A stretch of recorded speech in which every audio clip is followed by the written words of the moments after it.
steam power was driving our country and our local community into a new era of industrial revolution and expansion.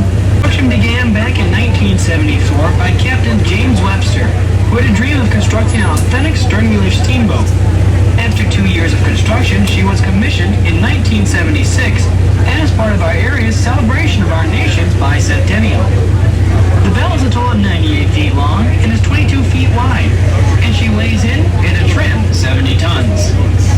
The Chautauqua Belle here is one of only 4 still remaining authentic stern-wheeler steamboats left in all of North America.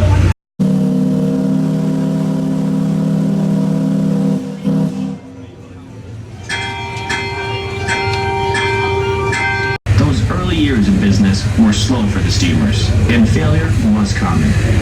But as Jamestown grew into a city, and the Chautauqua Assembly grew into one of America's most popular vacation destinations, known now as Chautauqua Institution, so did the demand for faster, larger, and more elegant ways of travel. 2 steamboat lines emerged in order to meet this demand: the Black Stack Line and the Red Stack Line. Combined, during any one summer season, there would be 10 large-capacity steamers serving the lake, with around 18 smaller steamers running the local routes. When I say large capacity, I mean they had the minimum passenger capacity of 400. By comparison, the Chautauqua Belle here only carries 120 passengers. Now let's go back in time a little. The year is 1887, and the competition is fierce here in the lake between the rival steamboat companies. To make matters even worse, along the shoreline, a new gentleman from Boston, Willard White, emerged and is nearing completion of his railroad line. The first line was built around the lake, connecting Jamestown and Mayville. This competition made for a chaotic scene of steamers arriving and departing at the large piers and boardwalks along the lake. Mayville, Chautauqua Institution, Port Chautauqua, and Jamestown were the busiest ports. In order to capitalize on as much revenue as possible, the navigation season was only limited by the thickness of the ice and the strength of those old steamer hulls. Every day, the steamers of each line would be ready at the pier. Then, with the first sight of patrons, the captain, engineer, purser, and crew would flood onto the pier to attract the passengers onto their vessels, telling tall tales of explosions, drunkenness, and sinkings of the competing steamboat lines. This turned an already lively scene into an absolute panic, folks. This competition would not come without tragedy. Injury would come, but nothing. The 8-year-old steamer had just pulled into Whitney's Bay in the north end of the lake, about 2 miles south from Chautauqua Institution. 10 minutes after landing, the boiler exploded with a horrific report of what used to be a 120-foot-long steamer. Only 40 feet remained, and the rest being blown into splinters and scattered 300 feet around. In the newspaper, it was reported that 28 were killed in the initial explosion, 20 persons deformed, and 7 died later on due to their injuries. Thankfully, this was the only serious mishap with such loss of life that ever happened here in Chautauqua Lake. I mentioned earlier how there was a fleet of small steamers for local routes here in the lake. Well, one actually achieved a little bit of unexpected fame.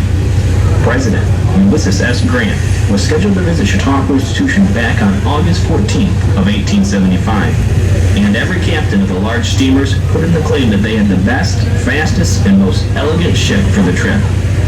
But because of the bickering between the captains, the Navigation Commission decided that they would use the small and modest U.S. mailboat for the lake, named the Josie Belle, making her the only presidential yacht to have ever been on Chautauqua Lake, taking President Grant from Jamestown to Chautauqua Institution. We can't forget about the largest and the most famous steamer here on Chautauqua Lake, which was built back in 1875, and it was known as the Jamestown. She was a 4-deck stern-wheeler steamboat and was distinctly a river type of steamer, just as the Chautauqua Belle is.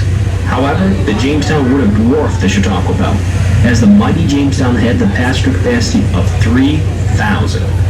It's hard to imagine such an enormous vessel operating here on our lake. The first deck contained a beautiful first-class restaurant along with all the machinery. The Jamestown had 2 coal-fired boilers which fed steam to 2 double-acting engines which had a 15-inch bore and a 5-foot stroke. Our engines aboard the Chautauqua Belle have a 4-inch bore and a 24-inch stroke. Her paddle wheel, ladies and gentlemen, was even more impressive at 22 feet overall. That's twice the diameter of our wheel, and is actually the same diameter as the paddle wheel on the famous Delta Queen. Now on the second deck, that is where you would find your stateroom, ladies' cabin, ticket office, refreshment stand, and of course, the purser's office. The third deck was kept entirely clear for dancing, complete with a bandstand. Because of the Jamestown's large size, she was hard to match the dock, and was even worse to stare through the narrow Chadakoin River to the Jamestown boat landing. But she could handle a crowd well and served as both a picnic and overnight excursion steamer until she burned at the Jamestown dock in October of 1892. And mounting operational costs for the steam machinery came the last season for the City of Jamestown in 1956, marking the end of nearly 130 years of steam navigation here on Chautauqua Lake. It would be 20 more years before it would return to the lake with the launching of the very vessel you're all supporting today, the Chautauqua Belle.